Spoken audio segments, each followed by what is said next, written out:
Hello and welcome to Talkin' Baseball. We got two powers in the AL. That's it. A lot going on in the National League. First to worst in the NL Central. Let's talk ball. What am I gonna be? Andres Munoz. Billy Butler, base hit to center. Keeps the inning alive. Hello and welcome. Hello and welcome to Talkin' Baseball Pinch Run. Talkin' Baseball is presented by Fanatics Markets. We're fans straight on sports. Fanatics Markets available now on the app stores. I'm Jake Storielli. That is Trevor Plouffe. Rob Scirocco producing. Daltz assembled a sheet. And we are at it. It is May 8th. Wow. Happy 8th Day Mayo to everyone that celebrates Mother's Day Sunday. Get it together, people. This is your last call of last call, basically. Coach Trev, you made a face that looks like you don't have a gift secured yet. But I do. Oh, I okay. do. I'm working on something else. First of all, Billy Butler, a 290 hitter. Yeah. Back when hitters were hitters. He was aiming for the gaps. Yeah.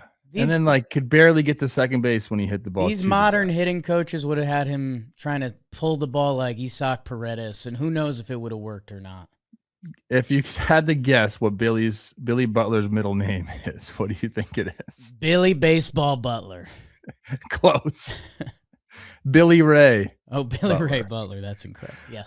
As far as Mother's Day, yeah, I do have a gift secured.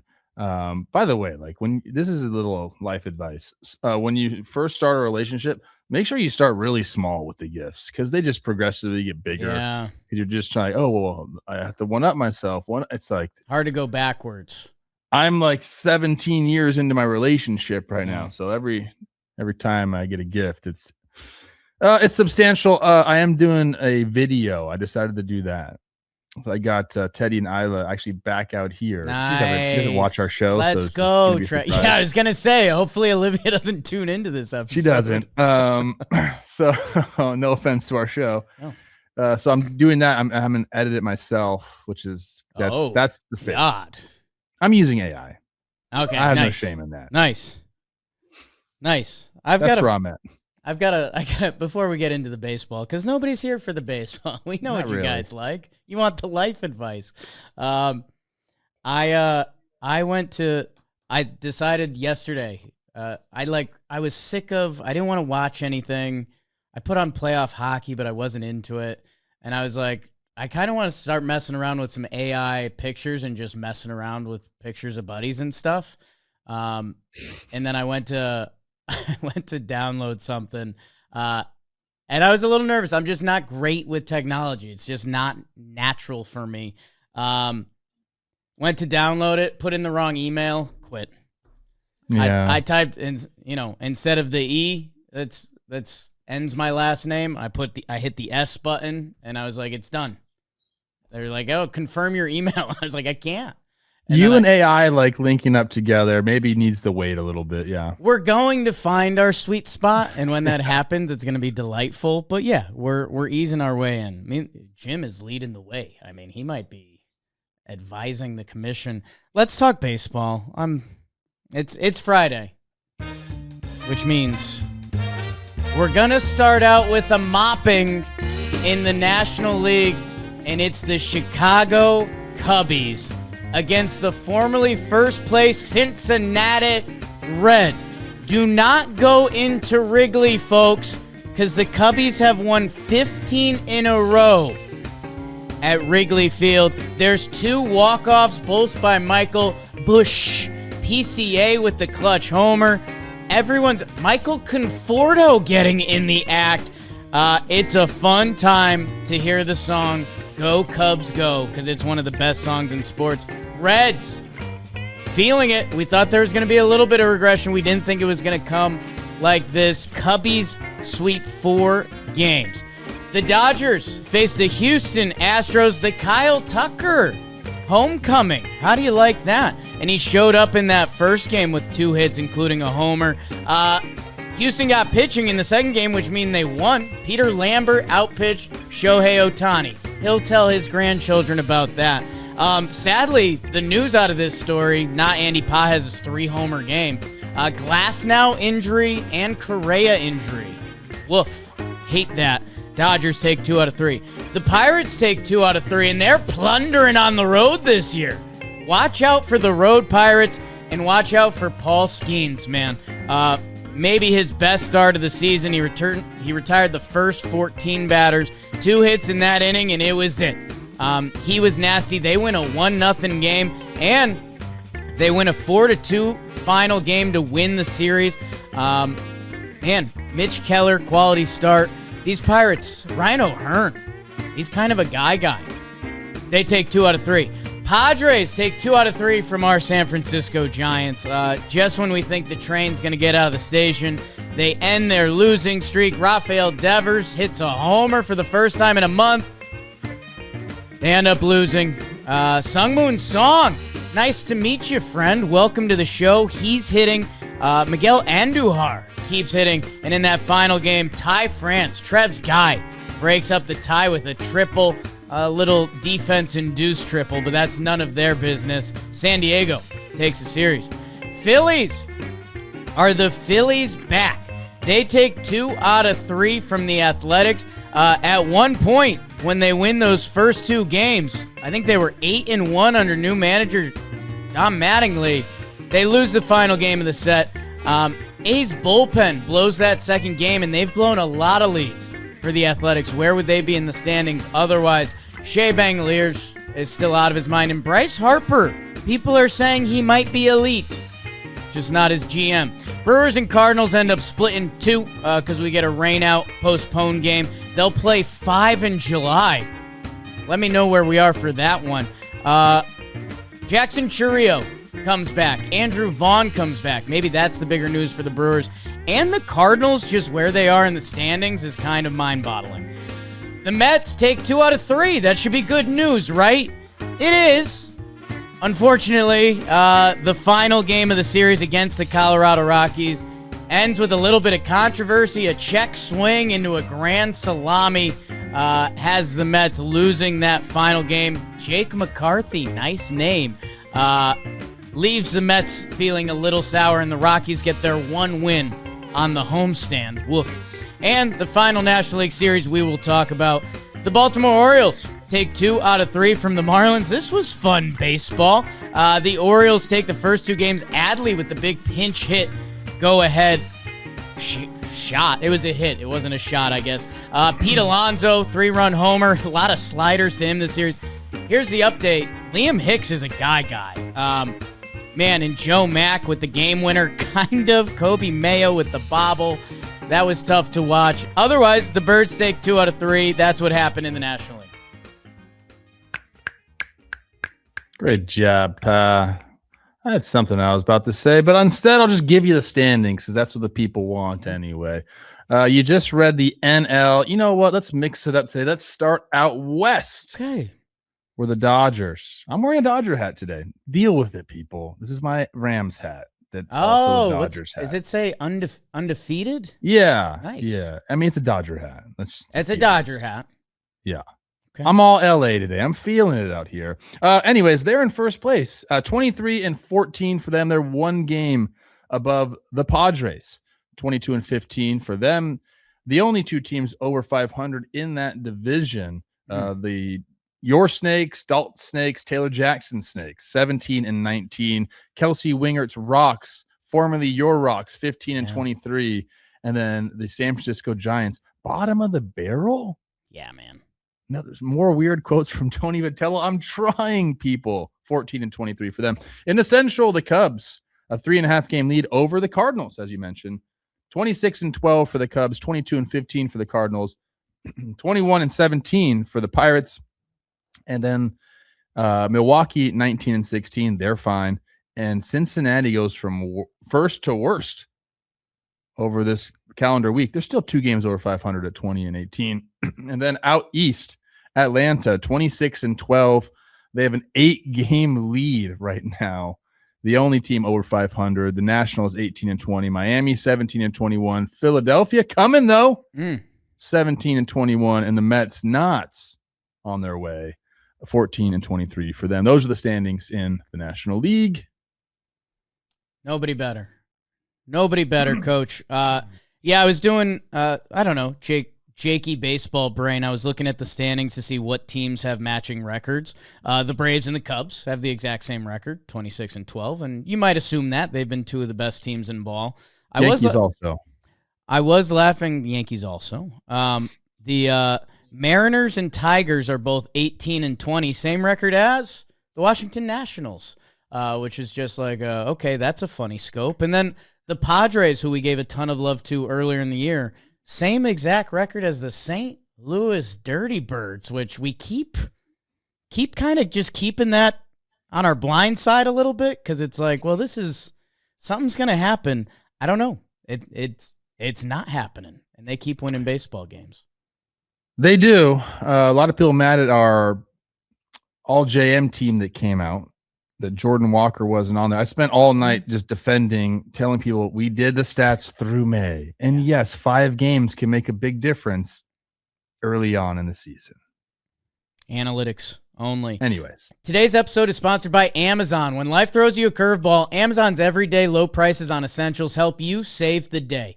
Amazon has everything you need whenever you need it, from planned purchases to unexpected moments. They've got everything in one place, saving you time and money so you can focus on what matters most. And for us, what matters most is having as much time as possible to catch up on all the baseball action. Tech, clothing, daily needs, or anything else you need to prepare for baseball season, Amazon has it all, and it's all in one convenient place and can deliver to you anytime, anywhere. So whether it's routine shopping or handling life's curveballs, shop Amazon and save on essentials. Save the everyday. Let's keep it in the Central. Go Cubs, go, Trev. Go Cubs, go. Hey, Chicago, what do you say? The Reds just got mopped today. 4-game sweep. And again, this series could be very different if the Reds' bullpen performed a little differently, which had been kind of part of their back end was pretty strong with Santillan and Pagan. Okay, that's fun. To start the year, they've run into a funk and some injuries. And these Cubs at Wrigley, bro, there's a few fan bases that have the feeling of something in the air this season, and the Cubbies are one of them. Yeah, there's a bunch of stats that are pointing in the right direction for the Cubs. You mentioned the record at home. They're just on an absolute heater, getting contributions from up and down the lineup, PCA at the bottom, Conforto pinch hitting, and then, finding his way into the lineup. It's relentless for them right now because they're kind of doing it in all facets. And we've been talking about the Cubs all year because they've basically been good all year. This is more of just an absolute nightmare for the Reds. You come in, your offense is struggling still. The two most frustrating things you can have for your team is when an offense isn't performing and then when the bullpen is blowing games. And both things happened in this series. I mean, just as bad as it gets for the Reds, you get walked off 3 times on top of that. Like, everything that could go wrong essentially went wrong. You could point to a bunch of different things. Rob, I had the one play that I wanted to really highlight in this game is from the last one when you have a nice defensive play, but even there you start to struggle. Ke'Bryan Hayes tags third base, throws to Tyler Stevenson, who is stoked on it until he realizes, oh, the force is not there anymore because he tagged the base. And this is something that it's actually brought me back because I would do this all the time. And specifically, I remember Kurt Suzuki. And if it'd be bases loaded, I'd get his attention and I would go like, Kurt, like, backhand tag. And he'd be like, I know, dude. Like, I got it. Thanks. But I would do it every time because you just I'm telling myself that. Right. Like, if I go to my backhand, there's a chance I want to tag the base and then also prevent that run from scoring. So I would tell myself that, and Kurt would just be like, dude, I'm like a seasoned vet. I'm fine. Now a manager of the Angels. Great. That's just a tough play. Like, all the things going wrong. You can't have lapses like that against the Cubs, and especially not right now. Yeah, and 3 straight walk-offs. Insane. And yeah, that one's tough. And you see Ian Happ, who's just playing out the play like he didn't know Ke'Bryan stepped on the bag. He's just running it out, slides home, and finds out he's safe. That's a tough one for Stevenson. You kind of get what happened, but you kind of don't. Like, in a big. No, you can't. I mean, you can't. You just can't. Here's the thing: what happened, but I don't. When in doubt, tag. Yeah, I like that.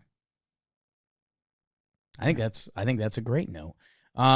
Sal Stewart in a rough spot. He's run into his kind of first funk in the season. I think it's a 2 for 28. I'm going to talk a little more Cubs in a little bit. I do love the Terry Francona. I'm actually glad we play tomorrow. I'd hate to sit at home for a whole day and pout, so I'm glad we're playing. Yeah, man. That's the beauty of this sport. And also, it's also scary. Oh, yeah. Thing about the sport. Well, you got to make it turn somehow. And right now, nobody's stopping the Cubs and the Reds, whether it was bullpen or whether it was offense or run differential, whatever you believe in. There was going to be another shoe to drop at some point. It's just how quickly can you make it stop. They've got 3 with Houston this weekend. Cubbies, you got more coming. You got a lot more coming this season, man. They are fun. Conforto looks so comfortable. I know that's like obnoxious to say, but think about where he's been from. It was him and Judge getting compared, and then injuries, and then shows up on the Dodgers, and we're like, oh, here we go. And then it kind of wasn't his year. It feels like a room full of professionals, man, and they are. And he feels very comfortable in Chicago, because I think they've changed the standard. Everyone in that building in a big way. Yeah, I think Bregman's a big part of that. Like, I just think about him and Ian Happ just kind of pointing the team in the right direction. You mentioned the word professional. Those guys are 2 of the best in the game at how they approach it, and mentally and the will to win. I think they realize kind of where they're at, both of them in their careers and the Cubs roster, where they're at in the moment. And it is like we're all pulling in the same direction. It's beautiful. This note right here is this is when you're on a heater, this is a big part of it. The Cubs bench is posting a 1.068 OPS in pinch hit situations this season. Not bad. Yeah. That'll get it done. That's if you're pinch hitting for the Cubs, you turn into Yordan Alvarez. That's pretty nice. Let's circle. Yeah, there's some injuries. We'll circle back on that later. Dodgers take 2 out of 3. It is a little Dodgery that you've got your LA hat on today. That they are keeping pace with the best teams in baseball, but I do think the story is Glasnow gets 1,000 strikeout, also leaves with a lower back thing. That injuries have unfortunately been a big part of his career.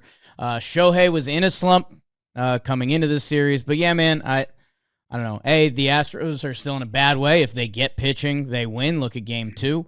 But yeah, I mean, the rest of the box scores: Kyle Tucker, Will Smith, Freddie Freeman. Andy Pages 3-homer game. Usual cast of suspects. I mean, you can point to anybody in the lineup and be like, oh yeah, he's providing some sort of spark for that offense. Andy Pages is one of my favorite players in the game right now. Fortunately for the Dodgers, I think Glasnow is fine. He said he had back spasms, and it's just part of being tall, which is a subtle flex for him. Yeah, I think he's going to be fine. I don't even think he's supposed to miss a start, so that'll be good. McCullers, I believe, came out also after the game with like a nail thing, but he had 3 wild pitches to give up runs in this game, which are on changeups away, and just I don't even know how you do that. They moved a lot, so I guess that's good. That's good. That's what you want. But changeups to left-handed hitters in the right-handed batter's box that you couldn't corral is tough. And then I believe it was on the second one. First one, he doesn't cover home plate.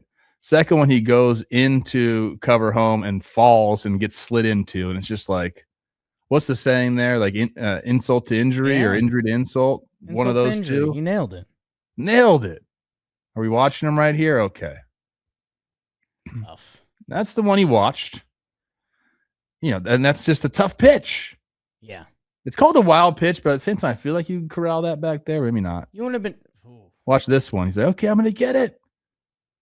Like, that's just a tough look. Is that the most? I don't want to say the most dangerous play in baseball, but a runner coming full tilt and a pitcher covering home is just a recipe for disaster. They have no idea what to do. No. Here's my advice to pitchers. And it is a tough ask, dude. Like, kind of jog into not a base and make a tag. Well, you're embarrassed.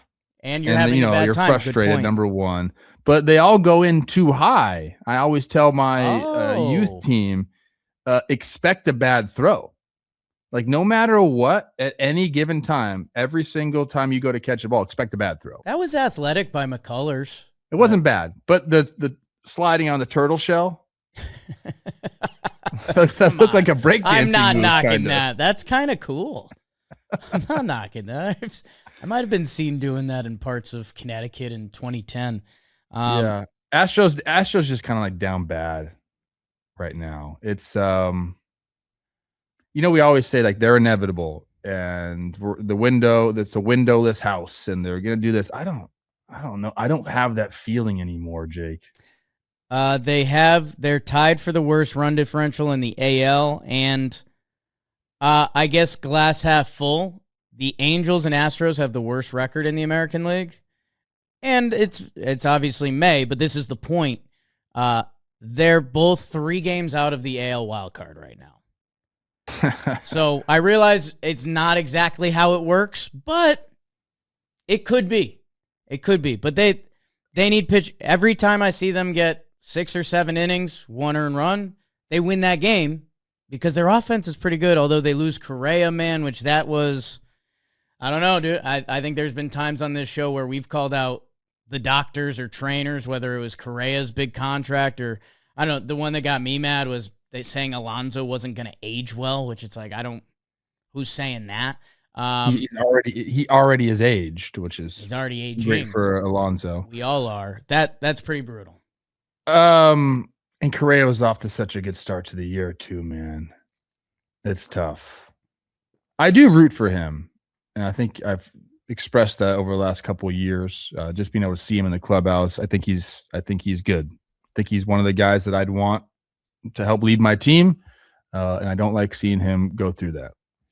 Shohei Ohtani's amazing. The ERA sits at 0.97 this season. All JM pitcher of the month. As he's made it he's like his goal. My goal this year, I'm going to win the Cy Young, if y'all don't mind. He did say that or something like that, didn't he? Yeah, there's a fun, we're doing Talkin Yanks, and Judge is leading in homers. He didn't have a lot of, normally Judge is a great, like, batting title. He hits singles and doubles, but it's very much a lot of homer swing early this year that he was wondering if Judge came out and said, my goal this year is to break the home run record, how would people respond to that? Because, I don't know, it's kind of similar to Shohei being like, my goal this year, Cy Young. And I don't know, but if a hitter came out and said that, you'd be like, you're out of your mind. I guess it's just being the best pitcher compared to an all-time record, but I don't know, a funny thing to think about. Judge is not taking the chance of saying that and getting scrutinized by the media. Can't say that. Exactly. That's what we're saying. Like, I think, Jazz Chisholm said he's going 50-50. I think it's just personnel here. Yeah, and he got scrutinized for that, but it's also, what do you want the player to say? I love to go. Exactly. I love to go 21-21 this year. I have no problem with him saying that. Why do we keep showing Altuve just getting mowed down? Christian Walker still owns the Dodgers. That's kind of cool. And Andy Paz hit the Dodgers' first 3 homer game since Max Muncy, about less than a month ago. I was going to say, it just happened. So, yeah, that's why we talk about them like that. Pirates, the road Pirates, Trev, they get eroded, which that hasn't happened a lot in Snakes culture, or just out of their starting pitching staff in general. But Connor Griffin is here. He is still 20-year-old Connor Griffin is a problem. Skenes with one of his most dominant outings. I got to watch a lot of that one, and it was very much, hey, if you want to put something in play early, knock yourself out. Like, I'm going to keep this pitch count going so I can have some length.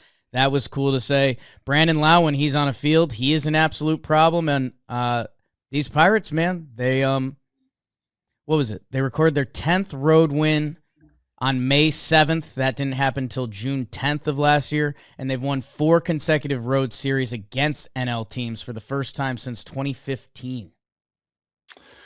I love the pitching matchup in game 1 here. Erod versus Bubba Chandler, like just completely different styles, people, age, result also. Wow. Bubba Chandler, for all the stuff he has and how good he can be, I mean, you can't have a 17% walk percentage, my guy. It's a little high. Like, you got to learn to live with, like, your stuff can play in zone.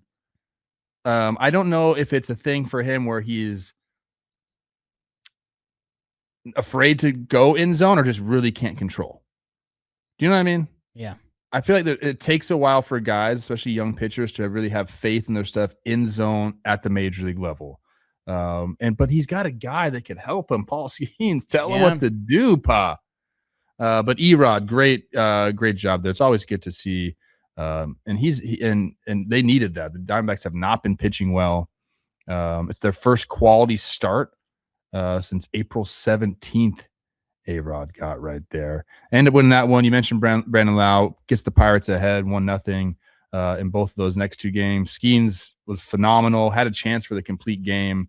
Dalton and I did that on Baseball Today yesterday, because there's this is another time. I'm just shouting out Jeff Passan a lot. When he had Skubal and Skenes on together, they talked about, or they asked him about complete games, and Paul Skenes just says, I have one.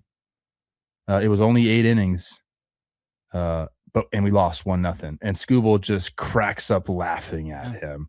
But he had a chance to do it here. They end up going with Gregory Soto in the 9th, and I don't really have a problem with it, and I don't know if Skenes does really either.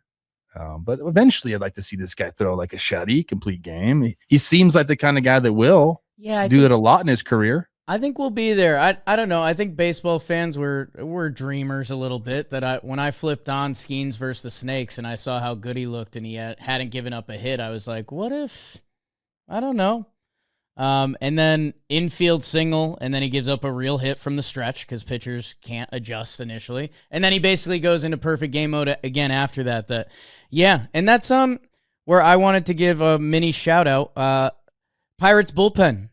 In this series, they got a couple lefties, couple righties back there. Montgomery, Matson, Santana, Soto, along with some others. But I don't know, seeing a lot of Pirates games in the past 7 years and seeing a lot of Diamondbacks games in the past 7 years. Games 2 and 3 traditionally would flip, like 1-0 late in Arizona. That game turns to 3-5. The same with that last game, 4-2. The bullpen holds for the Pirates, and that's as you go around these games. Even the Cincinnati series we started with, that'll change your week real quick.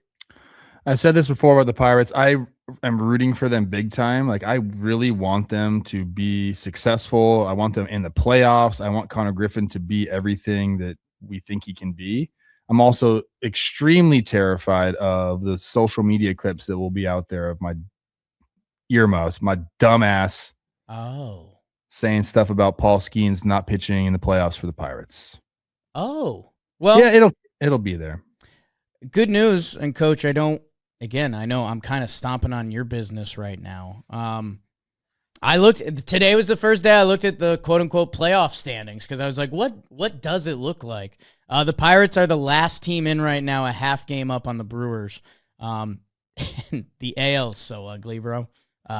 Technically, the 18-20 Mariners and Tigers would still be in. Love that. Love that for the AL. Love that for the AL. Love that for May. Trev, the rest of these NLs, actually, Philly's pretty juicy. San Diego, San Francisco, I unfortunately don't have super juicy, because this has been the story of the Giants, and we wanted to get ourselves jazzy about this team. That East Coast trip really buried them. And then they get buried in the rest of this series with a little Sung Moon Song and Jackson Merrill lineup change, and he owns Logan Webb. 6'11" career batting average against Logan Webb. Yikes. Yeah, the Giants' problems just are so deep. Logan Webb, not a great start to the year. Obviously, he's been their stopper for the last 5 years. He's talking about some knee stuff, which is a little scary. Yeah. Said he's been dealing with it all season and probably shouldn't even have pitched in that game, but he did, and it wasn't great. Giants right now, runs per game. Just take a guess. 3 flat. Close. 3.2. .11. They are last. It's not good in the big leagues in runs per game. You're just not going to win baseball games scoring 3 runs a game. You're just not. You're not. And that's something that needs to get figured out. Devers, hits a opposite field home run, and maybe he gets sparked going, but the rest of the offense needs to go too. As far as the Padres go, I love the Padres. Yeah. But I'm actually shocked at the pace that they're on right now. In which way? In a good way. Oh, okay. Yeah, I mean, they're winning games, winning series, and it's not like the offense is going nuts, and it's not like they have some great starting pitching necessarily. Although they've been doing much better than we expect, but they just keep kind of racking up series wins. It's a resilient baseball team down there in San Diego. Yeah, I see what you're saying. I think it's a glass half full, glass half empty. You could be like, oh, wow, these Padres haven't hit the ground running and they're still sitting pretty. Or you could be like, all right, well, we're not. What are we great at besides the bullpen? We'll see. Maybe Whiff and Canning helps that rotation. A good bullpen in baseball can help. Maybe it's bullpen day, dude. Because if you get enough runs and you can hold down a win, that's the difference. Another interesting thing, if people didn't see it in that series, is when Ty France did pinch hit, they didn't give him enough time. Essentially, they kind of just sprung it on him, which is also Ty France got to be ready, big dog. Fair. He ends up. So Stammen says, "Okay, I can either leave in my lefty matchup, and with a fresh count, or I can send up the matchup that I want." But Ty France is going to start the at-bat 0-1 because of a pitch clock violation, which he ended up choosing the latter. And Ty France does, you're right, not the best hit triple in the history of the game, but he finds grass out there. And I just thought and after the game, Ty France is like, I've been 0-1 a million times in my career. So what? That's an interesting, I don't know how much that's happened in baseball games where the manager's like, fuck it, bro, you got it, 0-1. Go ahead. Yeah, that's tough. You got it. I mean, I think whatever. It happened, but Ty France's mentality is great there, where a lot of hitters would be like, are you fucking kidding me? I'm going up 0-1. Ty France was like, I live 0-1, dog. And yeah, I think, I don't know if that was Jesus. Big boy. I don't know if that was Jesus Rodriguez. I think I saw somewhere on the sheet his first game in right field. It's a daunting right field, and he kind of gets there, but he doesn't. The offense has to go. Hey, Devers homers. He's got a 7-game hit streak, but Giants, you guys are kind of out. We'll let you know when we see you. Today's episode is sponsored by Lids. Lids is turning back the clock this May with the New Era Retro Classic 5950s. The MLB Retro Classic Collection from New Era and Lids, all 30 teams. Throwbacks like the Baby Blue Braves, Randy Johnson era D-backs, and the California Angels, with the halo, all in the 5950 fitted. It's the kind of hat you see and you go, yep, that's the one. So if you're into that vintage look but still want to look clean, modern, this is it. Check out the New Era MLB Retro Classic Collection, available now at your local Lids store. Get 15% off your next headwear or apparel purchase by texting JOHNBOY to 29017. Trev, Phillies, are you back on the train? I don't think I ever left the train. Okay. I think I've always been on the train. I mean, it was early on in the season. Some things weren't going well for them. I understand that. But, they're a team that I definitely would give the benefit of the doubt. And then all of a sudden, Don Mattingly becomes the freaking manager, and the starting pitchers remember how to pitch, start going deep into games, giving them chances to win. Bryce Harper, OPS, I believe it's 950 right now. Elite, some would say, Trev. Elite. And oh, baby. This is a rematch. The Dominican versus the U.S. Luis Severino versus Bryce Harper. I thought you were going to Plouffe Bowl me. I thought you were going... Oh, yeah. I always forget I played for the A's. It was not the best time of my life, although I made some good friends. That's nice. Did I FaceTime with Kyle Farmer and Matt Olson yesterday as they were golfing at Bel Air? Of course. I'm going to guess yes. Did you tell them to look at the wall, pal? I actually did, and the caddy that was with them, he came on. He goes, "You're welcome," because he was the caddy for like one group we killed. Nice. And whatever. That's nobody cares about. Nobody that. cares. That's fair. What else do we got here? Yeah, Chris Sanchez, filthy. Yeah, I mean, where Mattingly's been a good manager, his starting pitching since he's taken over, they've been first in ERA, first in opponent batting average, first in opponent OPS. So the fact that Don's been coaching up the starters like that is very impressive. Yeah, I don't know. Like you said, the Phillies have a versus lefty thing. They got their first win against a lefty this year. They were 0-10, and they got it on a comeback late. That I don't know. Sometimes those righty mashers become available. Like I know Randall Grichuk, Austin Slater are guys that have like switched teams this year that maybe someone like that in Philly they can tap into. But no, okay, like it is funny when you look at this and you're like, oh, Mattingly's in charge, and you're like, okay, Harper's going nuts. 6th OPS in the NL. The starting pitching is shoving. Okay. Brandon Marsh is crushing the ball. He does this every year. I don't know. What the hell? Shelfie, who kind of looks like Brandon Marsh. Yes. Yeah, I don't know. Philly fans, I don't know why they don't love him a tick more. I feel like there's something I miss from not watching him every day. Obviously, he struggles or sometimes platoons versus lefties, but I don't know why they don't love him an ounce more because his numbers every year are high level. This is another example. We keep seeing this, and like it's not a coincidence. Brandon Marsh, 3 hits against the lefty on Wednesday. That raises his overall season average to 336. Great stat right there. It's the first time he's ever had 3 career hits or 3 hits in a game in his career against lefties. He entered the night with a 574 career OPS versus left-handers. But you know what's happening. It's the freaking traject system, man. I think so. I think it's happening all across baseball where I think a lot of like especially the left-handers, left-handed platoon is going to change because they're going to get the at-bats.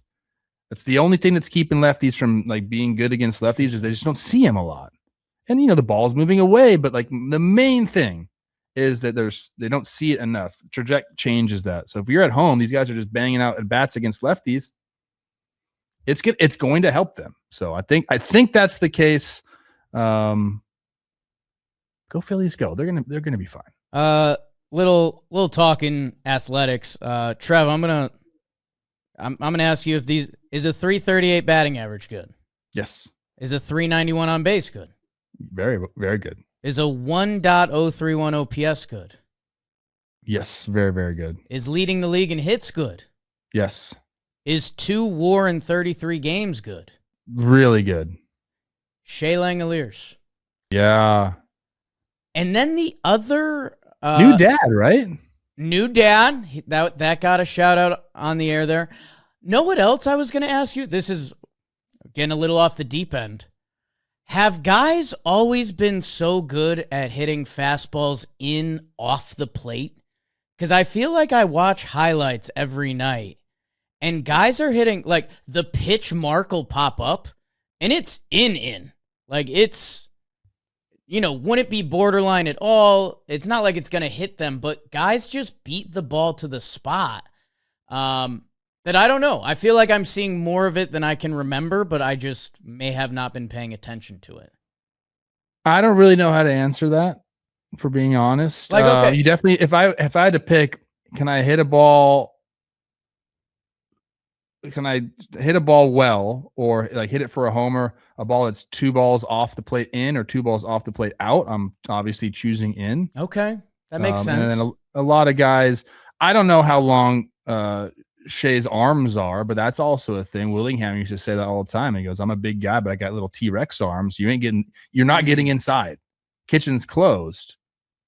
There's that aspect to it.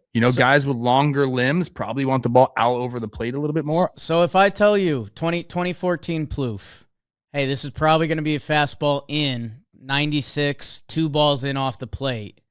But if you know that's there, you're just extended enough and that baby's gone. Yeah, you just catch it out in front. You do. You still have to have the right swing path, because if you don't and you're coming around the ball, it's just a foul ball. Right. But you got to be able to keep your hands inside of it, clearance with the hip, all the good things. Maybe there's, I guess if I had to develop this theory further, maybe with all of the the hitting systems and tracking where you hit it and stuff, maybe guys are just better at straightening it out a little bit instead of turning it over. I'm just baseball daydreaming, basically. Okay.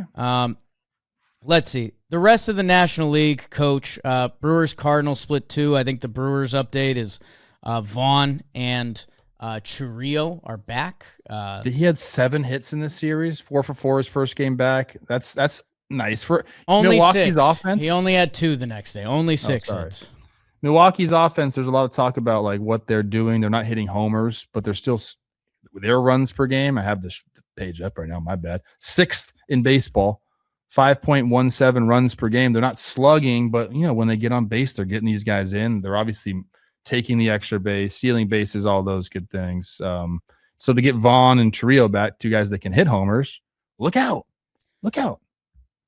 I know he's been mentioned. Riley O'Brien, been one of the best closers in baseball that's helped that Cardinals team be where they are in the standings. Orioles, Marlins, I'm sorry, guys. I don't have a ton for you there. It was funny watching the Marlins actually throw almost every pitch as an outside slider to Pete Alonso.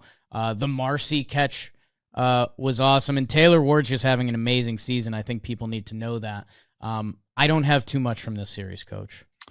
This is an interesting one. Game 1 was really good, a lot of scoring back and forth. They have it on our notes here, and I watched this. Esteury Ruiz gets on second base against what's his name? Shoot, the Oriole reliever, really slow to the plate. Why am I forgetting his name? Teammate of mine, Kittredge. Yes, nice. And it's everybody knows you're trying to steal third base right here. It was a left-handed hitter up too, so it's doesn't even. It's wide open. Kittredge tries to be fast to the plate. I timed him. You want to know what he was? He was giving it his all. Right. He was trying to be quick to the plate. 1-4. Okay. You ain't throwing anybody out with a walking lead at second base with a 1-4. And it was a high pitch. They just had no chance. Anyways, the Orioles came back and won that game. Bassett and Sandy both kind of struggled with command early on in the game. And then there was one Liam Hicks homer that was yeah, dude, I know exactly what you're talking about. And I think Dalton wrote it in the sheep. I had the same reaction you had, that I was okay, Liam Hicks is off to a good start. He might be a dude. His confidence and the aura and the swing is basic that I'm sure if you're playing fantasy or whatever you do, Liam Hicks should be on everyone's radar. And dude, if Hicks can hit like this in their middle infield, the Marlins offense could be something. Traded by the Texas Rangers. Hold on. Oh, this is a Rule 5 guy. Yeah. So he went from the Rangers to the Tigers for Carson Kelly. And then in December of 2024, Rule 5 from those Tigers to the Marlins. Tigers could use him. Protect the guy. What else? I feel like I had one. Adley Rutschman. Yeah. Still going. Yeah. Hey, Orioles win a series. They gotta do more of that. And then, Trev, the final thing that you and I both kind of looked at each other before and we're what are we gonna do? The Mets, they get on a little win streak. Okay. They start feeling the good juice. The Rockies are turning back into the Rockies a little bit. Mets, 4-1. The final game, I guess if there's anything you want to talk about with the Grand Slam or the checks or any of it, I'm kind of good. We can show the Grand Slam. I mean, yes, the check swing thing is going to be, I think, a hot topic. Probably, we're going to do a show upcoming about rule changes and what's been good for the game, what isn't. And I think we'll probably get into a little bit of that as far as how can we figure this out. But then that is, get you some Jake McCarthy. Yeah. Okay, I get it. You don't get your way, but still doesn't give you the right to give up a ball like that, dude. Yeah, and it looks like it goes right over the foul pole, and if they called it foul, I don't know if they overturn it. Do we need to raise the foul poles? So that's the second time it's happened this year, right? Let's raise the foul poles. What are we doing? We've got one the technology. hit the top of the foul pole, and then we've had two go over the top of the foul pole. I want comically tall foul poles. Yeah, What or just like a laser beam. Whoa. Yeah, that shoots from the top. So you see the ball go through like the laser light? You know the Mets are down bad when this is what we're talking about.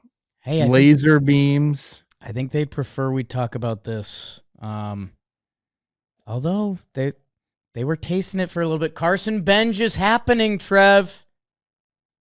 Freddie Peralta should be on the Rockies next year. Fastball Freddie. Fastballs play. Yeah, in Colorado. If I'm Freddie, I don't know. Yeah, you probably don't want that. I don't know. Yeah. Let's talk a little American League Baseball.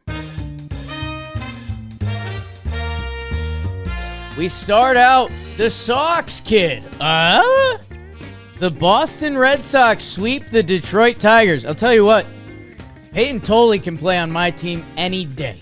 Pitching through the rain, he loved it. And by the way, Sonny Gray is back. So that's different as he shuts down the Tigers. Also, Jarren Duran having a solid May so far after having a horrific April. And Framber made headlines again. Couple little hit by pitch, hey, how are you, ejection. I'm sure we'll talk about that a little bit. The Tampa Bay Rays, the AL East is back. The Rays sweep the Jays. So not fully back. The Jays' tough season continues. Go see where they are in the standings. And the Rays pitching, man, it's been as dominant as it gets. They're the hottest team in baseball the last 3 weeks that they get enough on offense. Ryan Vilade keeps showing up. He keeps showing up. Chandler Simpson, fast. Rays sweep. The Mariners take 2 out of 3 from the Braves. The Braves lose their first series this season to Seattle. Matt Olson, he did his best in that second game with the game-winning home run. But other than that, Mariners came back down 4-0 in game 1. And then a little 2-1 tight Brian Woo-Woo game to get the series win. My Yankees take 2 out of 3 from the Texas Rangers. How do you like that? Nathan Eovaldi has owned them. He did that again in that middle game. But outside of it, man, this Yankees team, they're really winning over the fan base. A lot of runs scoring late. Judge continues to be Aaron Judge. Cody Bellinger and the extra base hits have been insane. Jason Dominguez hurt. Spencer Jones going to be making his debut. Tune in. Royals and Guardians split 4. Royals, they win the first 2 games. They're starting to get hot. We're starting to feel it. The Guardians come in. They win the next 2. DeLauder, you know he's involved in it. The 2-run single to take the lead. Petey Halpin gets his first RBI. Proud of you, kid. Bobby Witt did everything he could in that final game, 4 for 4, but it wasn't enough. Bo Naylor, 3-run homer. They split 4. The Angels take 2 of 3 from the White Sox. Were you watching? I hope you're watching Davis Martin because he's been one of the best pitchers in baseball. He shuts them down in that first game. Murakami with his 14th homer. But then it's Halos. From there, Zach Neto. Charizard's out of his slump. Little Pokemon. How do you like that? And then we love Walbert Urania in this house. He has his second quality start. Travis d'Arnaud with the big homer as they knock around young Noah Schultz to get the series win. And, of course, the best for last. The Minnesota Twins took on the Nationals. Twins win that first game. Taj Bradley keeps happening. Is Brooks Lee happening? I know Byron Buxton is. It's Nationals the rest of the way. Miles Michaelis with a nice start in that one as the Nationals offense gives him 15. Because C.J. Abrams is a bad man. Also, the K-Bear Ruiz game. Where were you? 3 hits, 4 RBI. They take the series over the Twins. That's what happened in the American League. Tricep. Save my Twins for last. I don't know if I love that. Ryan Vilade, same high school as Matt and Jackson Holiday and Brett Anderson. Stillwater, Oklahoma. I have the standings. And we're doing the AL. And I started with the West with the NL, so I'll do the same thing here. The Athletics still in first place at 19-18. The only team above 500. They're a game and a half above the Mariners, who are 18-20. Texas 17-20. Houston down bad 15-23. Angels down bad 15-23. In the Central, one team over 500, same as the West. 20-19. Cleveland Guardians. They have a 1.5 game lead over the Tigers, who are 18-20. White Sox 17-20. Royals 17-21, and the Twins 16-22. It's a shit show. Yeah, what it is, people. And out east, we got two teams. 2-1-1 equals four teams, 500 or better. 26-12 for the Yanks, half game over the Rays, who are 25-12, and then it's Baltimore 17-21, Toronto 16-21, and the Red Sox 16-22. Only 10 games out. Hey man, great standings, Trevor. Here's what I will say. The Rays are playing great baseball. The Yanks are good. The rest of the American League, if you still want to fire up the engines, you got time.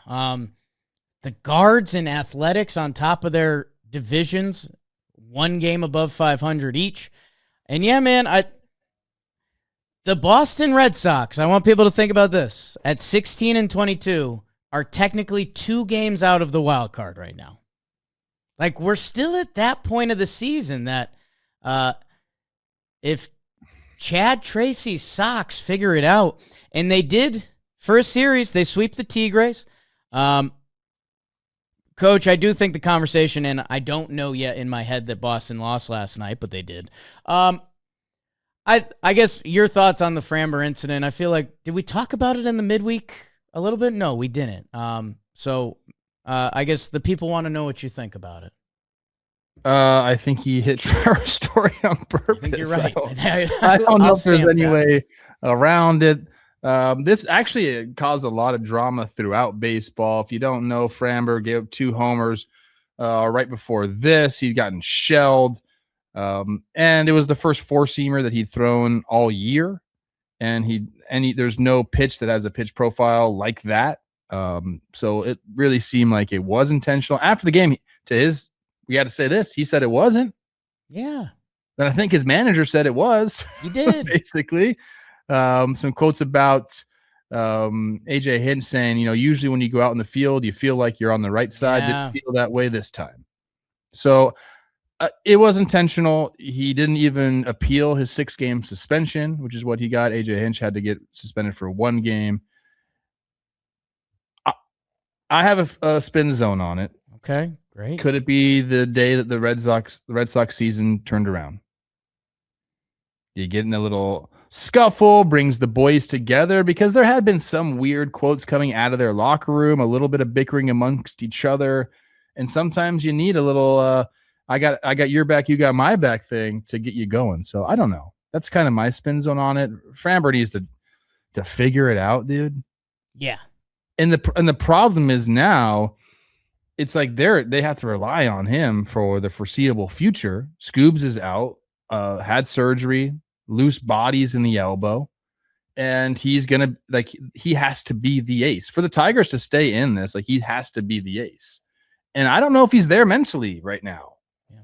And maybe I just don't even know what I'm talking about, because maybe Framber lives here. Maybe he's going to go off on a freaking run now. Yeah. We've seen him do that, but that would scare me, obviously, if I was a Tigers fan. And Tigers have entered the injury chat conversation that a couple teams have been yelling for. Casey Mize, Skubal, Verlander. Going back to Reese Olson, Troy Melton, Bo Brisky, Will Vest. They have felt that. It's no excuse for horrible defense. They've been the worst defensive team. Jimmy Norp told us a little bit about that.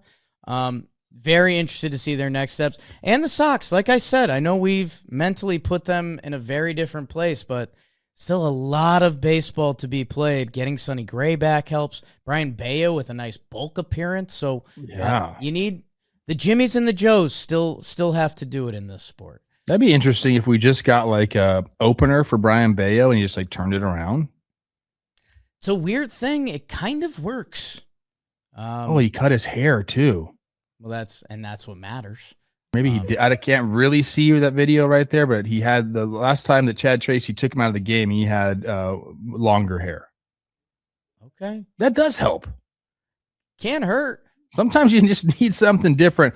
Gosh, I had something that I was about to say about the Tigers. You mentioned their defense. They're another one of those teams that just has everyone kind of playing random positions. Yeah. Like close to their position, but maybe not. Like you got Javi Baez going in center field and he goes to shortstop, and it's just like all kind of seems like nobody's got their primary position going right now. And that matters in as far as, being comfortable defensively. Yeah, it feels like the formula is have the one guy that can really pick it everywhere, and if he moves around, that's cool, but let everyone else get their feet set. That they move McGonigal around, they move Keith around, and it's just, I don't know. It's not working, so you get to be critical of it, and I think properly so. Red Sox, join the party, because right now, it's all Tampa Bay Rays in the AL Beast, baby. Trev, some of the pitching numbers that keep popping up for them, historic. They haven't allowed 3 runs in 13 straight games. That only trails the 2010 Giants. They did good on that streak. McClanahan is pitching again for him. For him, the Rays will call them. And yeah, man, what they have their recipe, dude. It's when that speed shows up, it is a problem. Again, I know last night's game didn't happen, but Chandler Simpson torments the Red Sox. What do you have on this?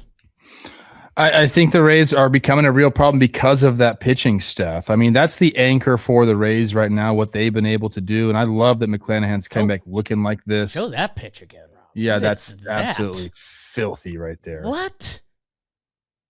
And pair that up with a freaking heater right off that same pitch, same tunnel, you got no chance right there. Oh God. Boy. Oh yeah. God. And then he can put it down. Oh, yeah, no. he's been looking great. We've talked a ton about Nick Martinez and how good he's been. Drew Rasmussen, you can say the exact same thing. And then we've kind of spent a lot of time, and I feel like it hasn't been this way in recent years, talking about the Rays and just kind of what they can do offensively. They can kill you with the speed. They have the pop too. They got a guy, Aranda, driving in runs. Yandy getting on base like he always does. Like it's a good mixture of players. McClanahan's talking about the clubhouse. I love what Cash does in the clubhouse. It is inmates running the asylum, let you do whatever the hell you want to do. It's just a different type of atmosphere there. They're bunting a ton. They're taking advantage wherever they see fit. And I think that a lot of times teams get stuck in ruts where like, hey, this is our team offensive identity. And the Rays, because they promote that culture of BU, like they get this beautiful mixture of play. And it's working this year. The other, some dumb Jake analytics on the Rays is they feel a step ahead of the other team. Like every time they place that bunt or they do whatever hit and run or whatever it is, it's like they're safe by a step. And again, maybe that's beautiful and the Rays are a step ahead this year. Maybe it's going to slow down. But they've been the best record since April 4th, 22-7. On the other side, Tropicana Field has been a house of horrors for the Blue Jays.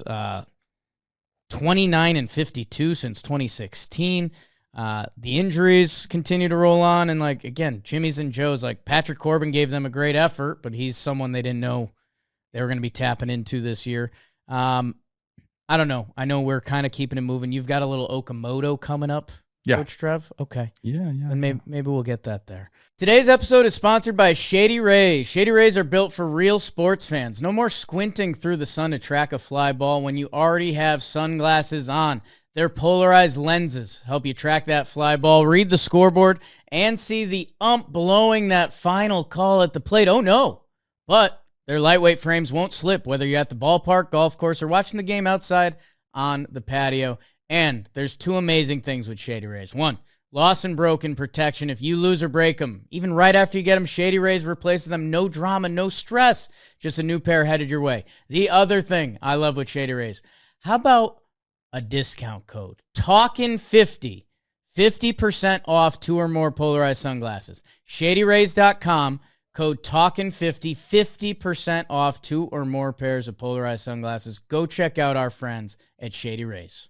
I think the final series that we got to hit in a big way, Mariners-Braves, two of the better teams in baseball. Braves have been this season. Mariners kind of haven't gotten out of the gate as what they wanted to, but maybe this is what does it, because they give the Braves their first series loss of the year. My God, May 8th. And yeah, I'll let you go. The Mariners, to me, like if I'm thinking about them, I feel like they're trending in the right direction. It's a lot of recency bias because right before this, they got swept by the Royals. So there is that, and they had a chance to be down in that first game as well. Luke Raley comes up bottom 6. He was in a 1-for-24, hits the 3-run homer. Then JP hits a 2-run homer. They end up getting the lead, and the bullpen does their thing, and they win that one. So then they get a pitching performance by Brian Wu, which was kind of desperately needed there. I still have the Mariners as one of the better teams in the American League. This shows you why and how they can do it. They got to figure out kind of what they're doing in the back end of the bullpen with Munoz. I think he's going to be okay. He's been a little bit more homer prone this season than years past. And Wilson kind of stuck with them to face Olsen. He gives up the homer. Ferreira's been good back there. Bizzardo's been good back there. I think we'll see. I mean, I guess I don't know. I don't know if you stick with Munoz and kind of let him work through it, or maybe put him in some lower leverage situations because you need to win some baseball games until he kind of finds his groove. But the rest of the Mariners, I feel like are moving in the right directions. That's the one spot that you want to keep your eye on, kind of like what's Wilson going to do in the back end of the bullpen in the immediate future. Yeah, and with Ferrer, do they play a little more lefty-righty lanes? Because that's what they could have done in that Olsen situation. Something to track. But yeah, I think these Mariners at White Sox, at Houston, that maybe a little time to invest in Mariners hitting if you're looking for that. Because their pitching has been there, the hitting's behind, and we've seen what Julio does every year. We know Cal isn't what he's been earlier this season. That I think that Mariners hot streak could come, and it could be built off beating this Braves team that has been the best in baseball. Yeah, Rob, I told you to have that pickoff play up, which is tough for the Braves. I can't wait to hear you talk about this because this blows my mind. All right, so the situation, Bizzardo's in there. Dom Smith hits a sac fly to make it 2-1. It was first and third, hits a sac fly. Mateo's pinch running there. You have Drake Baldwin up. I believe you have Matt Olson on deck, or whatever. You're going to get him up. And all of a sudden, this is, I think, the second pickoff attempt for Bizzardo on Mateo. He goes in kind of nonchalantly, standing up, and ends up getting picked off. Just, not even a great move. There's the fake back there from Naylor, but he didn't have a big lead either. And I think that's why he went in. I think that's why he went back in standing up, because the lead wasn't big, but he just doesn't hustle back. Baldwin ends up hitting a single, so it would have been first and third, 1 out with a chance to tie the game. Instead, it's 2 outs and nothing comes in that inning. And it's just, if you're the Braves, that's what you point to. How did we lose our first series of the year? Oh yeah, bad base running, stupid base running, essentially. Yeah, this is I guess snaps for replay. Like you said, next week, midweek, we're gonna cover some baseball big topics from kind of a broad lens. And I don't know, sometimes the replay feels scuzzy when guys slide on the bag and their foot bounces off for a second, and you're like, oh, so for 100 years of baseball, that person's been safe and now they're out because you get slip an index card and they're just trying to be safe. Like, something doesn't feel right about that still. Something about that feels right. Like, I think for years we would have missed that call because it looked like nothing. Although, yeah, after watching that replay a few times, and because I'm going through, if I'm Mateo, like what went wrong? Normally you see that base runner, they do slap the foot down. Like, you put an extra emphasis to touch the base as quickly as you did. He didn't do that, and that's why he's out. Left-handed first baseman helps there because the glove's closer to the body. These are all things you have to remember as a first baseman. Brendan Donovan coming back Or from as a Seattle. baseman, excuse me. That'll be big. Seattle's about to get hot. Mark that down. Oh. Mark the docket. I had that too. I feel it. I'm also there. 8 out of 10 just for the Mariners coming up. Oh, okay. They just got swept by the Royals. That's fine. We're putting that in our rear view. Okay. I'm saying going forward, they're going on a road trip, Chicago, Houston, and then San Diego. Give me 8 out of 10. Or I guess it's 11 games until our Monday the 18th episode. 8 would still, now that'd be soft if I keep it at 8. I'm going to keep it at 8. 8-3 is really good. I just got a text from former Brave. Great. Just quick. What do you think? Peter Moylan. Matt Joyce. Oh, wow. I hadn't heard from him in a long time. You know, I don't know what he even says, but it just popped up my phone. Okay. You know I'm a big Matt Joyce fan. Give me your quick Yankees. I'll give you my quick Twins. Go. You do your quick Twins because my Yankees goes with the standout. Nationals offense really good. Really good. They've just been good all year long, and they just beat the brakes off the Twins. Right now, 4th in baseball. I love this runs per game stat right now. 5.39 runs per game. Obviously helped by the 15 Johnny they put up on the Twins in game 2.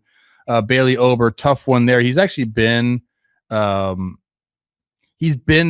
a better version of himself this year, but the Nationals crushed them. They had some pretty decent starting pitching, nothing great, but the Twins offense is also kind of in struggle mode. I know we put up 11 in game 1. That was nice, but after that, not so much.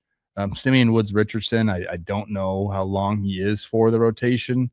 Joe Ryan's going to be okay. Connor Prelip's made his way into the rotation. It'll be interesting to see where we go from there, but Nats can hit. The Nats can freaking hit. I know that the record isn't exactly where they want it to be, but I also think it's not terrible for a Nationals fan to see kind of where they're at. 2 games under 500, second in the NL East. A lot of it has to do with that offense. James Wood and C.J. Abrams are 2 of the best players in baseball, and they're both 23 and 25 years old, respectively. So that's why we try to get excited about these Nats. They just need a little more. 4th and runs scored. Go Nats, go. I'm going to talk about some Yanks, but it's going to be in standout performances. It's time for Standout Performances. Standout Performances. Standout Performances. This guy stood out for Trev. Say what? And I'll cut you off at the pass, Trev. I'll bat lead off today. Get on, get me over. Because you mentioned my New York Yankees, and you said, give it to me. Judge is Judge. It's a 1.0 OPS, and he still hasn't felt like he's fully clicked. It's nuts. Ben Rice, who's leading baseball in a lot of hitting stats, he went out this series. Didn't matter. Ryan McMahon has looked like who we thought we might be getting. Jason Dominguez filling in was looking strong. Trent Grisham starting to click. Like, the Yankees pitching has been unreal. The Yankees are 16-3 in their last 19 games, Trev. That's pretty damn good, right? I just tried to get the Mariners 8-3. 16-3 in their last 19 games. I should be out here barking about the Yanks more. But we have a show called Talkin' Yanks. Go check that out. And I get frustrated when the comments are like, Jake talked about the Yankees too much. Eat a bug. 3 losses in 19 games. 2 of them have come to Nate Dogg Eovaldi. Do. He let it regulate again. 8 innings pitched, 3 hits, 1 earned run, 0 walks, 8 Ks. Just in such control, such old school starting pitcher. This is my game. I believe he threw his most curveballs in a game since 2019. So the old dog pulling out whatever he wants. Something about his windup is very iconic. He goes the up and out, and when he locks in, he just turns into unhittable. He hasn't been fully unhittable this year, except against the Yankees, because he's a Yankee killer. But a reminder, his ERA was in the 1s last year. And I don't know. I'm very interested to see the next part of this Rangers season, because, my God, they've just had a case of the no-hits outside of Josh Young for a couple years now. But he was awesome to watch. And I don't know. I either need Texas to become a part of this season and Nathan Eovaldi in the playoffs, watch out, or I want to see Nathan Eovaldi pitching in the postseason because that's a bad man. Yes, he is. You know how much I love Nathan Eovaldi, and I actually love that he's having success against your Yanks. I did not know that he was originally drafted by the Dodgers, made his debut with the Dodgers. He's been with a bunch of different teams. I did not have that one. All right. I mean, look, I love him. Somehow I crossed paths with him the half a season he was in Tampa. I was in Tampa. So that's great. I did not have that. Yeah. Wow. Although I think he was there, but he was injured while he was there and like was rehabbing. He ended up making it back in 2018 in Tampa. Oh, so you know what? False. Okay. Wait, he didn't pitch while I was in Tampa. He was in the clubhouse. He was rehabbing. 2017, okay. I was in Tampa. Not that that matters at all to whatever you said. I was going to get on you for like not landing the plane, and then I just like took off on my own. I always land the plane, dog. Yeah, okay. 11 starts against the Yankees since 2022. Eovaldi has a 2.22 ERA. And I forget if I mentioned this last week or whatever. The first double Tommy John guy to throw 1,000 innings after the second TJ. Great TJ surgery. Great TJ surgery. Like go look at the game film on that TJ surgery and let's find out what happened. Well, the kind of good news, I think Tyone is sneaking up on it. So I think, TJ surgery and that stat has to be like 4 years behind. So, hey, rooting Speaking for of TJ, we didn't give snaps, but our guy TJ Antone. Yes. Three TJs back in the show, strikes out Bregman and Suzuki, was in line for the win, ends up not getting it. Dalt really wanted to showcase that guy. He does. 3 TJs, named TJ. That's weird. Yeah. Yeah. Don't like that. I like that for him that he's back because he's actually had a very good career when he's been pitching. Who's your standout? I mean, we just don't give a lot of love to this team, so I wanted to do it, partly for a stupid reason, because his name is Trevor. Oh. Trevor McDonald of the San Francisco Giants. 7 innings pitched, 2 hits, 1 earned run, no walks, 8 Ks. Here's the thing about Trevor McDonald. He's not a great minor league pitcher. In the minor leagues, he's sporting a 3.88, but in recent years, like in the PCL, which is a notoriously big-time hitters league, 2025 in Sacramento, he pitched to a 5.31. 2026, so far, he's a 5.4 guy. But you put him in the show, he's got a 1.44 through 25 innings pitched. So maybe this guy hates the minor leagues and just wants to be in the show. Let's keep him up there. He's got the low arm angle, got hit in the butt right there, but still makes the play, though. The 24th Trevor in baseball history. Wow. I don't know. Tony Vitello had weird quotes about him. He's saying, I don't know about the immediate future, but the distant future, he's going to have the ball in his hands in a big game. Like, what does that mean? What's distant future mean? Also, Rob, if you can just rewind to the start of that Tatis strikeout, I realize sometimes beard guys get lumped together, but a little bit of hair out the back and a powerful dark beard, he's on the Vitello Robbie Ray diet. Agreed. Like, we got too many guys doing that look. You can only have one fedora guy per crew. Oh, I thought you were excited about it. I think he looks great. It would be good if it's working, but currently we got to change something up. We're the worst team Trevor in the McDonald, National League. it's working. It's working for him. And yeah, dude, you'll like this. Maybe not the whole crowd, but everyone will like this. Jimmy's in a tough place. He had his Achilles surgery. He's very limited. He could still get into his laptop. It's his first time diving into like minor league scouting.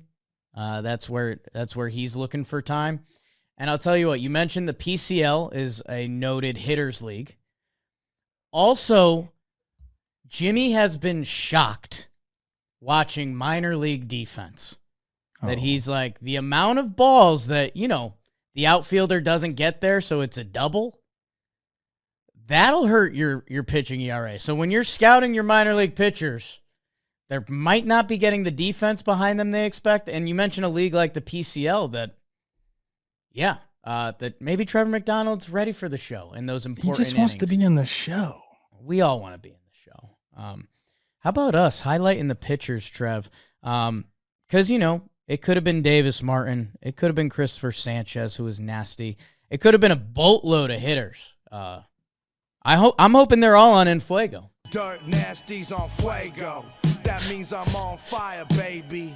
Like Waco. It's time for Fuego, powered by Amazon. Just like how Amazon is there to save the day when you're in a pinch, we're talking about the guys who have been doing everything they can to save their teams this past week. Does Amazon like what you do at the beginning of this segment? I don't know. Do they? Get a big breath and read it right. For the series, Ezekiel Duran, okay. 5 for 10, a double, a triple, a homer, 5 runs driven in. He was a Yankees prospect before getting traded with Josh Smith. You guys would like to have Josh Smith on that team. As part of the Joey Gallo trade. I think you guys regret that one. I think. Brandon Lau, we keep talking about this guy. 5 for 9 in the series. He had the 2 homers to put his team up. His 10 homers this season have already surpassed the number of home runs hit by Pirates second baseman all of last year. They had 8. Wow. Jake McCarthy, you mentioned him, 3 for 8. He had 2 homers. One was that grand slam. Brooks Lee is starting to get it going. I love me some Brooks Lee. Okay. Talked about That's what I needed to big hear. Dog. 5 for 12. We'll talk about it later. 5 for 12, 3 doubles, 5 runs driven in the series. Not a great series for the Twins, but Brooks Lee, nice job. We talked about Brandon Marshall a little bit earlier for the week. 11 for 24, 2 doubles, a triple, 2 runs driven in. His 373 BABIP, which is batting average of balls in play, is the second highest BABIP since 1900, only behind who? Ty Cobb. What? Whoa. Wait. He's always had this through 2,000 plate appearances? Yes, he's I saw that he's a BABIP guy, which I don't know. That's of all the modern players, no one's close. That is crazy. With the information we have, shifting, sprayed charts, you know what I would do for a 373 BABIP? Yes, but this is where disgusting things. Disgusting. This is where BABIP is an individual player conversation, in my opinion.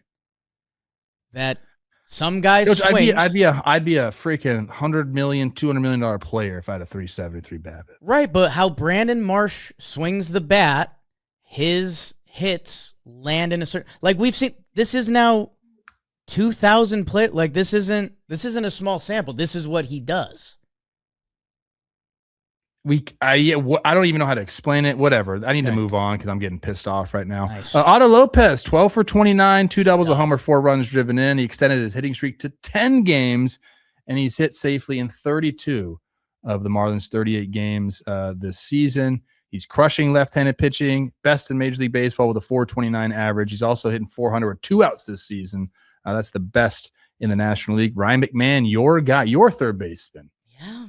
9 for 22, 3 doubles, and a homer, 5 runs driven in. Isaac Collins, okay. We didn't even talk about Royals Guardians at all. I wanted to talk about Vinny P a little bit, but we just skipped them. Sorry, guys. Isaac Collins, here you go. 381 average, 3 doubles, a homer, 4 runs driven in. JJ Bleday of the mopped Reds. They're clean at least. 8 for 27, 2 doubles, 3 homers, 6 runs driven in. That's who's in Fuego. Thanks to our partners at Amazon. Shop Amazon, save on essentials, save the everyday. I like that, Trev. When we bring that, when we're running the Twins team, if we ever get mopped, which is doubtful, we'll probably just be doing a lot of mopping. We'll say, show up for that next game and say, hey, boys, we got mopped, but that means we're clean. Let's go play ball. Boom. Get hot. The show doesn't get hot here. It actually gets ice cold. We're doing batters who are struggling. Hey, man, you've been struggling lately. It's time to pick it up! Josh Lowe, Nathaniel's brother. People forget. Pair of brothers in the show. Early settlers. Oh, what do you know about the War of 1812? I know nothing. Oh, I have a slight history itch. I'm currently like ancient history though. Like feed me Rome on the whole. Give me ancient Egypt. Like I'm ready to do that. That I'm gonna work my way up. At some point, I'll be interested in like actual American history. Can I do just two quick things on this, on my history? Okay. Number one, I also love ancient history, but who the hell knows? Oh, yeah. If it's right. But I like that. I like that we start guessing. Whoever won writes the history, bro. We have no idea what really went down in anything, any of that. Number two, they say like when you get to a certain age, you either start like smoking meats or getting into American history. Right. Leonardo DiCaprio has finally entered that realm. He's executive producing a new American history show on Netflix I've been watching. And I just think it's funny. Okay. It's like that guy didn't want to grow up for a long time. Yeah. And there's still aspects of him that, but he's finally in his American history phase. It makes me feel like good. I don't know. Let's fully derail this shit. First of all, Leonardo DiCaprio, crazy name. It's fake because I believe it's a stage name. Leonardo da Vinci, is he the guy that pops up every now and then and it's like he invented half the shit we use? Or yes. The helicopter. He invented the helicopter, which is insane. Right? That every now and then I get his bio and they're like, yeah, the parachute, the helicopter, and you're just like, what was this guy doing? Dude, because they didn't really do that. Oh, okay. Like yes. I like that. He found the special plant or something. And he was just the guy. That's crazy to me. What else? Oh, I saw a good stand-up. I don't have the person's name. It popped up on Instagram. And the guy, he's doing like crowd, what's that called? Crowd searching? Crowd work. And he's like, give me a year in American history. I'll tell you who the president was going on at the time. And he's like, and they're like, oh, 1840. And he's like, oh, this guy was president and this was big at the time. And the next year this happened. It was one of the biggest, a big vote that changed the country, blah, blah. And he's like, America and history. And he's like, oh, ask me something about Britain's history. Give me a year. And someone's like, oh, it's 1680. And he goes, I don't give a fuck. And it was just a really good drop. It was really good. Take that. Because we won. George Springer not currently winning, 1 for 14. Same with Jose Fernandez, the kid, 1 for 13. Yordan, it comes for all of us. 3 for 23. When you're a team and you play Houston and Yordan walks away with a 3 for 23, you get a little religious in that moment. Vladito, 3 for 22. So this is the thing, people. Batters who are struggling, it comes for everyone. Over the 2 weeks, oh boy, your catcher and my catcher, Tyler Heineman and Edgar Caro, 2 for 21, 3 for 22. Josh Bell, no. 6 for 42. Ketel Marte and a 6 for 43. OPS of 363 with runners on base.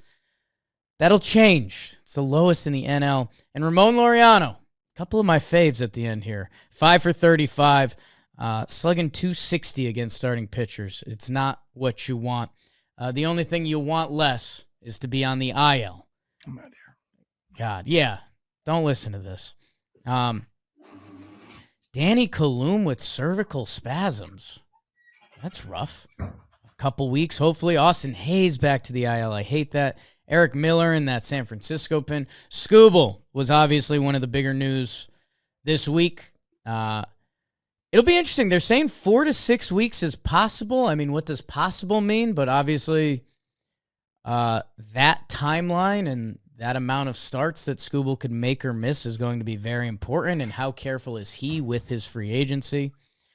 Gabe Spire in that Seattle pen. Cronenworth on the concussion IL. Yainer Diaz with the oblique. Trev's going to send the message. 6 to 8 weeks. That's a real bleak. Steven Matz, left elbow. Hate that. Josh Smith, as you mentioned earlier. 3 to 4 weeks. The right glute. Okay. Ramon Urias, 4 to 6 weeks with tennis elbow. And Matthew Boyd with a left meniscus, 6 weeks. Is this the longest list of all time? Bro, it keeps getting worse. Playing with his kids, Matthew Boyd. Carlos Correa out for the season.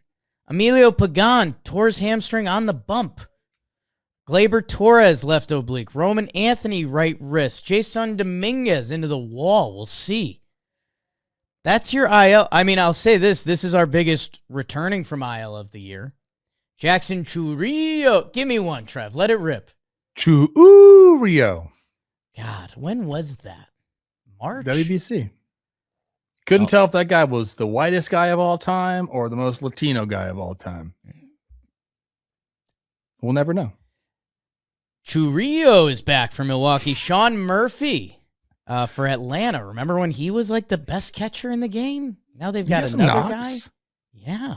Andrew Vaughn for Milwaukee, the best to ever do it now that he's a Brewer. Nick Allen for Houston. Go pick it, kid.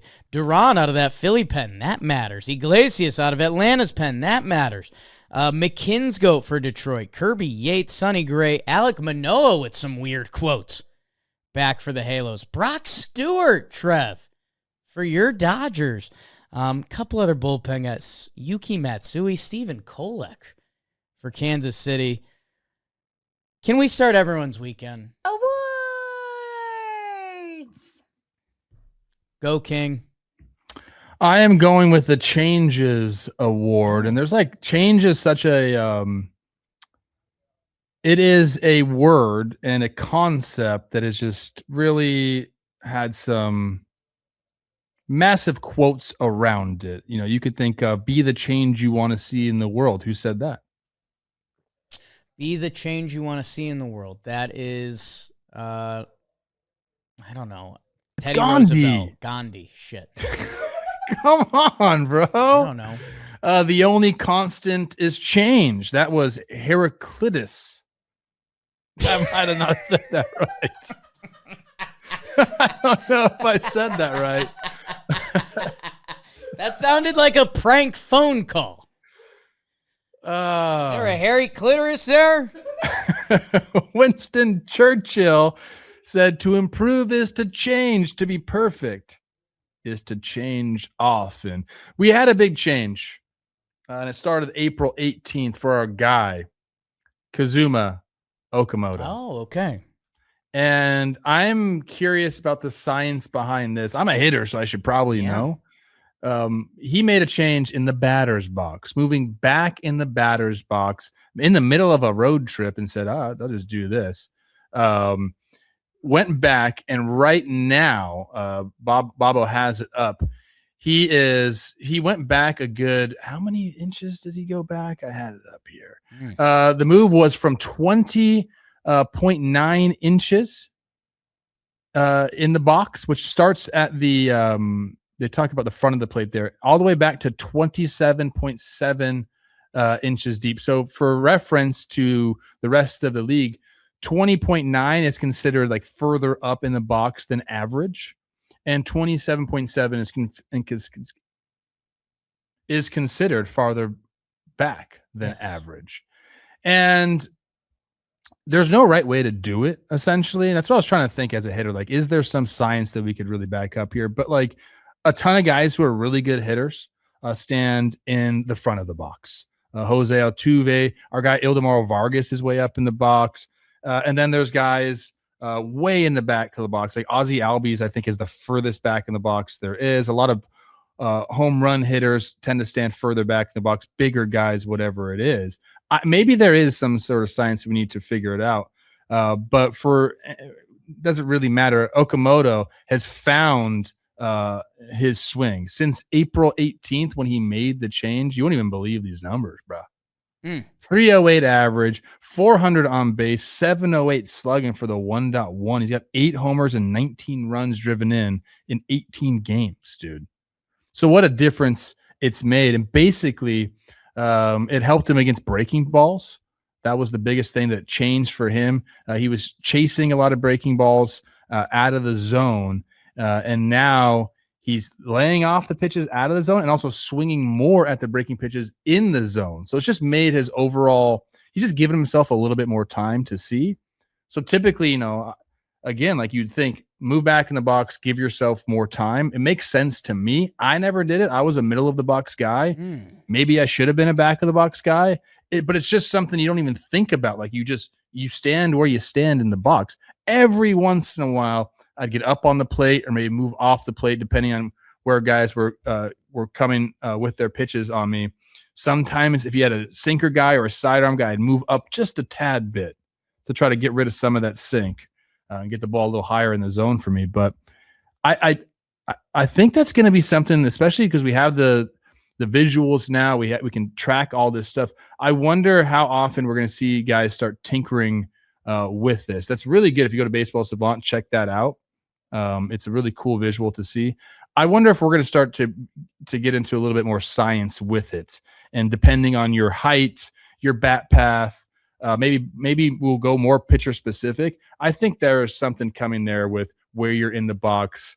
And it can be further away or closer or further off the plate, closer to the plate. I think we'll eventually get there a ton. But it's just been a crazy change for Okamoto. And yeah, I just wanted to highlight it. I thought it was great. The numbers suggest that he's found something. We'll see if he sticks with it the rest of the year. And if his numbers continue to look like that, look out. But Changes Award goes to Kazuma Okamoto.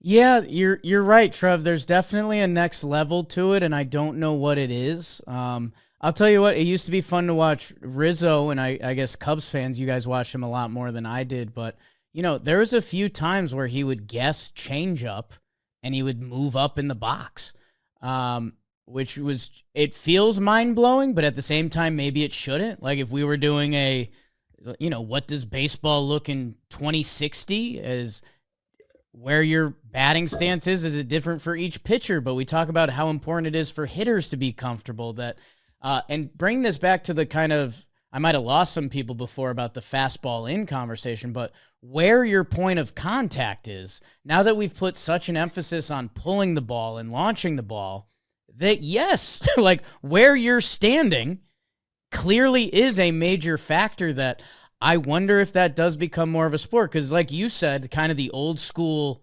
baseball science for years was like, sinker baller, get to it before it sinks, and that's what we had. That there's definitely a next level to it, and I wonder, is it a team thing? Is it going to be a player thing, or how do you even cross that bridge? Really, something's going to happen. There's going to be enough data with all the tracking that we're doing now that we'll start to see correlation between where guys stand in the box, who has success against this pitcher, and we'll have an article on Fangraphs. I'd assume in short order, talking about the effects of where you need to stand in the box. Trev, amazing award. By the way. Okay. And I got to run because Chris Rose is yelling at me. He's got to be with Brady. But I got to get one last thing. I said you're stupid if you don't consider bunting. I don't know how many. Was that 2 years ago I said that? I went on a rant and said that. I said, if you are a never bunt person, I think you're stupid. And then here we are where bunts are just running wild in the league. I mean, yeah, man. We're going to be seeing this, people. Okay? If we needed to put together a mixtape for that Twins front office gig, we'd have some decent receipts. I think I'm like well on my way. I'm ready, pal. I'll be quick with it, and then we'll send you to Chris Rose. I'll give out the Aging Like a Fine Wine award. And that sometimes we like to highlight the olds on this show. This isn't necessarily an old, and all wine doesn't have to be crazy old. You just got to get wine to this guy because it's Ian Happ, and you've given wine. You've given wine to this guy. The Cubs are amazing. They're one of the most fun teams to watch. I mean, the way they're defending Wrigley, 3 straight walk-offs, the professionalism of each player, and part of it starts with Ian Happ, who, by the way, is aging like wine. Whatever he's putting in his hair, I want. I probably can't afford. Because Ian Happ signed a contract a couple years ago, 3 years, $61 million. And I was a little mad at Ian Happ. From a bias standpoint, I was mad he wasn't going to hit free agency and be able to sign with my Yankees because they had a left field situation for a while that was problematic. They went out and got Cody Bellinger, and that has worked out well. Although Cody can play center, by the way. But I was also like, Ian Happ is really good at baseball, right? 4 straight gold gloves. He's 4 WAR a year. It's like clockwork. Career 247, 344, a 793 OPS, and he just kind of punches it. Well, this year he's punching the ball. He's got a 500 slug right now for the 876 OPS. And on this Cubs team with, like, we've harped on Horner. We talk, Dansby, PCA, Michael Busch has kicked into gear for this team. Ian Happ has hit 3rd or 4th in every game for the Cubbies that he's been in. He might have sat a couple games. But when Ian Happ is in the lineup, he's hitting 3rd or 4th. Switch hitting. Playing gold glove defense. That's a special ball player, man. And I mean, I feel like sometimes we're almost too close to the sun knowing Ian, that maybe we don't highlight him enough. Maybe we do. I'm giving him my award right now. But the other thing that I wanted to note here, when I mentioned that contract he signed, I was like, damn, Happer, now you're going to hit free agency a little later, and what's that look like? Ian Happ, free agent after the season. If he keeps up this pace, Ian Happ's going to be just fine no matter what. He was already going to be just fine. But holy smokes, Ian Happ might put together something special this offseason. So shout out to Happer and the whole Cubs. But what you raised your hand, Trevor? He's a twin. I'm already. Stop it, dude. I've already. You're getting outbid. Let me tell you, when I got the higher ups on the phone, I got the higher ups on the phone. Ian Happ gonna be a twin. He's not a twin. He's a media darling. He wants the city. I don't know if he wants the city. He's a city guy. He's a Midwest king. He liked what Rizzo did. He's a Midwest king. Come save the Twins. Be the guy. By the way, 9 homers. If he would have been playing at Philly, Cincy, or Milwaukee, or LA, he would have had 12 homers. Yeah, there's a couple win balls that got him. I also, with Wrigley, there's a couple that might have been benefited. By and large, he's not benefited by playing at Wrigley. Only a few parks would he have less homers. The Yankees is actually the biggest one. He'd have 7 there. Hey, man, he said he just tries to get out of April with his numbers not looking terrible, because when Wrigley's cold and miserable, it's brutal, and he's off to an amazing start. So never want him being overlooked with those Cubbies.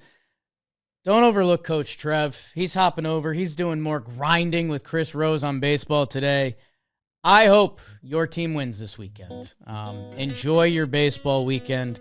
We will be back on Monday. Get into the middle of May, and then it's kind of summer. Jake sucks. I got to be honest. I was getting my body ready for summer. It's okay. It's not where I want it to be. Yeah. I think I'm going to start today, some sort of intermittent fasting. I would love a 4-week program, just a final before winter gets there. Papo. Okay.